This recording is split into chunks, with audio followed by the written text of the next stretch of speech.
Wah! Oh! Kabang! Ayan! Hi mga kabang! Hello mga kabang! Hi mga kabang! Hi sa mga Kabang Station! What's up mga kabangs? Welcome back sa aking channel. Hello, kumusta?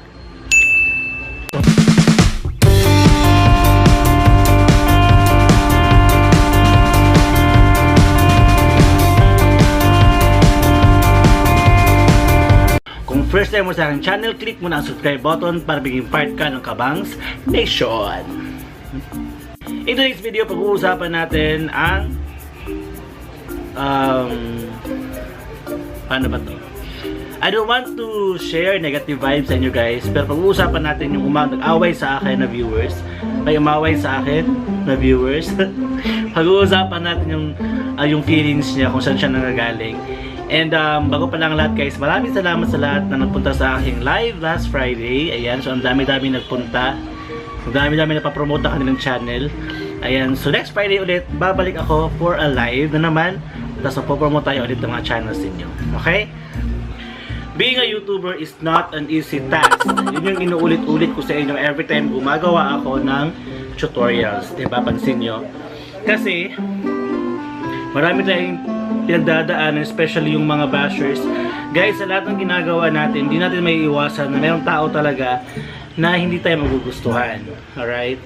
So, ang nangyari sa akin kasi is, na-shock talaga ako sa kanyang inasal. Actually, he is my follower and regular siya nag-PPM sa akin, like halos. So, parang na-spam na ako. Yun yung term doon. Kasi napag-usapan namin yan sa Creator Camp kung paano daw maiiwasan yung mga fans na nagpa-spam sa inyo. Kasi once replyan nyo sila, talagang ayaw ka na nilang tigilan. Ako kasi nagre-reply ako guys sa lahat na nagtatanong sa akin. Gusto ko kayong bigyan ng sagot, tamang sagot sa mga katanungan nyo. And ang nangyari kasi is parang out of this world na yung question niya. Parang do you have any questions about YouTube? Bakit parang ganun? Hindi ko maintindihan talaga kung bakit siya ganun. Nangyari kasi nagtatanong siya sa akin kung nagba-vlog ba daw ako. Sinasabi ko sa aking vlog na I have a day job. Meron akong trabaho sa morning. I am working 9 a.m. to 6 p.m. sa isang office. Tapos 7 p.m. hanggang pataas, doon ako nagbi-video, nag-film, nag-edit, nagpa-publish and all. Ang feeling ko kasi super entitled niya kasi galit na galit siya kung bakit daw hindi ako nagre-reply sa kanya. Tinatanong niya ako if nagba-vlog ba daw ako that very moment, and kumakain ako guys that time. Hindi ko dinadala yung phone ko, iniiwan ko lang yun sa aking desk. And na-shock na lang ako, may ganun siyang chat sa akin. Mayabang na daw ako, ganito ganyan. At ang masakit pa doon, magre-reply sana ako pero binlock niya ako bigla. Nagalit ako syempre. Pagkagalit ko, doon ako sa GC ko, nagpalabas ang aking sama ng loob kasi andun siya. Ang ginawa pala niya, kinukuha niya ang mga tao sa GC ko papunta sa kanyang group chat. Meron siyang group chat na ginawa. Nakakatawa nga lang kasi kukuha ka na lang man ng tao sa isang GC, punta sa kabilang GC, dadalhin mo pa ang admin. So dinala niya ako at yung isang kasamahan ko din na vlogger. And ang sabi ko, umalis ako doon kasi sabi ko medyo madami na akong GC, hindi ko na ito mapapansin, ganito ganyan. Kasi super dami na nga, so umalis ako doon. At saka, natatawa lang ako kasi feeling niya talaga answering machine ako. Pag may question siya, dapat akong sumagot sa kanya. Like, hindi lang siya ang sinasagot ko. Sumasagot ako ng mga tao, 10 to 15 people na PPM sa akin. Sinasagot ko yan sila isa-isa hanggang sa makakaya ko. Kasi gusto ko may kasagutan at nabigyan sila ng kasagutan. Kasi ayoko yung feeling na tinatanong mo yung isang YouTuber tapos hindi sumasagot sa'yo. Masakit yun siya guys. Naranasan ko yan siya before when nasa time na wala pa akong alam sa YouTube, na PPM ako sa ibang malalaki YouTubers, hindi ako pinapansin, ganun. Alam niyo yung feeling na ganun. Tapos mag-i-expect ka sa akin ng sagot na hindi naman siya actually tanong about YouTube. ang tanong mo lang naman, nagva-vlog ka ngayon? Obviously, nasa office ako, hindi ako nagva-vlog, di ba? Hindi ko na siya sinagot kasi kumakain nga ako. Sasagutin naman kita maya-maya. Sinagot na kita nung first mong chat sa akin, di ba? Kung may video akong bago. Sabi ko, yes, may video akong bago. Yun na. Kinukumpara mo pa ako sa isang YouTuber. Kinukumpara niya ako kay Brother Hoods. Si Brother Hoods, hindi ko siya kilala personally, but kilala ko yung pangalan niya kasi nakikita ko siya sa mga live stream ng iba. At wala akong problema kay Brother Hoods. Hindi kami magkaaway. Wala kaming issue. Like, nagpapasalamat ako kasi napapansin niya ako. Mga ganong bagay. Kasi pumapasok din ako sa live niya sometimes. Pag nagla-live siya, napapansin niya naman ako. So, wala akong problema sa kanya. Wala kaming problema ang dalawa. Ang akin lang, ba't nyo kami pinagkukumpara? Si Brother Hoods ay may sarili niyang content. So, okay din yung content niya kasi tutorial, parehas kami ng niche. Pero iba-iba kasi yung paraan namin na pagdi-deliver na aming mga tutorial. Sa kanya iba, sa akin iba. Diba? Natatawa lang ako kasi kinukumpara kaming dalawa. Kaya so si Brother Hoods daw nagre-reply. Yun nga eh, may nagtatanong ka na pala sa kanya. Lahat ng sinasabi niya is totoo. Ba't ka pa nagtatanong sa akin? Ang sagot ni Brother Hoods, yun din ang sagot ko. Diba?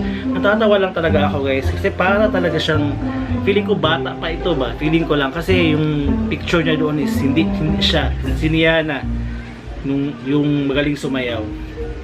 And chinek ko yung channel niya after that kasi medyo na-curious ako kung sino siya and re-uploaded lahat ng kanyang contents.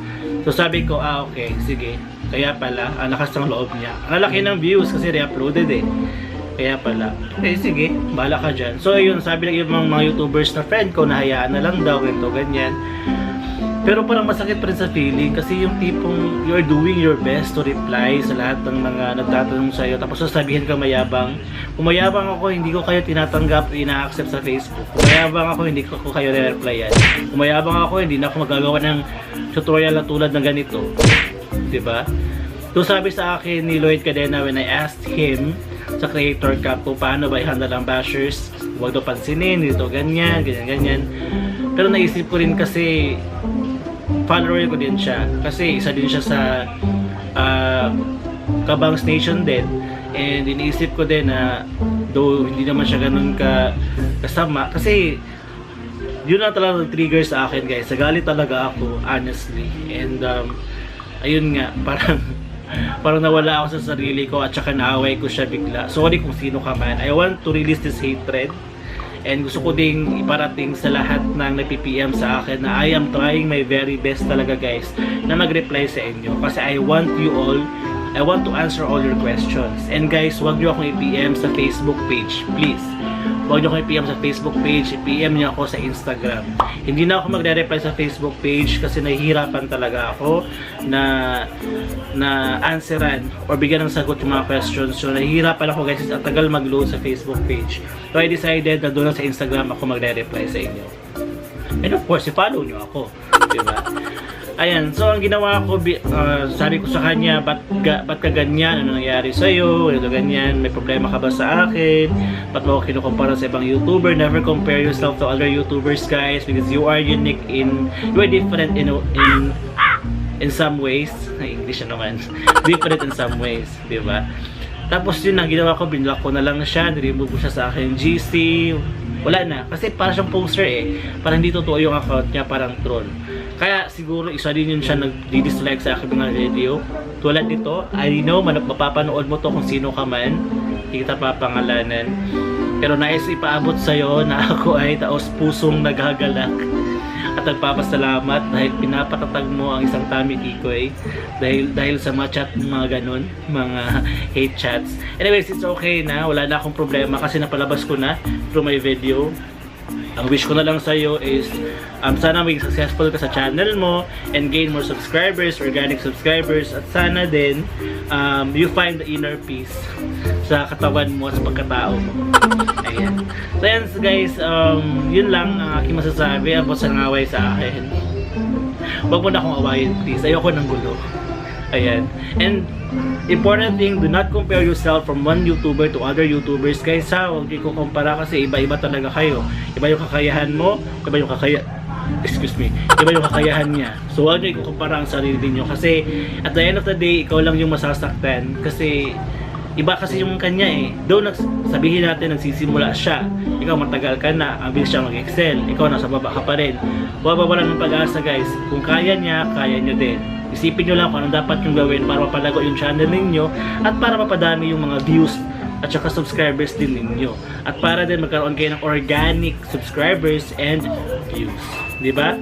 Yun lang guys yung masasabi ko and hopefully ang video na to ay makatulong sa inyo at makatulong sa mga YouTubers na may nagpi-PM na nagso-spam through chat na tao din kami, hindi kami robot. Napapagod din kami at kami ay nandito para gumabay lang sa inyo, para tumulong sa inyo. Huwag kayong magalit sa amin, okay? And special shout out to Living Travel Vlogs. Ayan, thank you so much po sa blessing. At saka kay Miss Rosel na nagbigay sa akin ng super chat. Kalimutan ko pangalan niya. Super chat last time ko. Ayan, thank you so much ma'am. And kita-kits ulit sa aking next video, next live. Magla-live ako guys every Friday, 8 or 8:30 PM and above.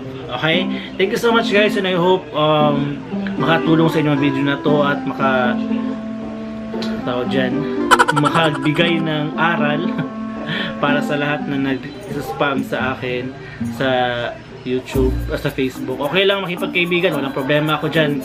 Friendly ako, pero wag naman kayong magalit pag di ako nakapag-reply. Okay? Thank you so much guys and I hope peace will prevail. Ayoko ng gulo. Thank you so much guys and always love your family. Bye!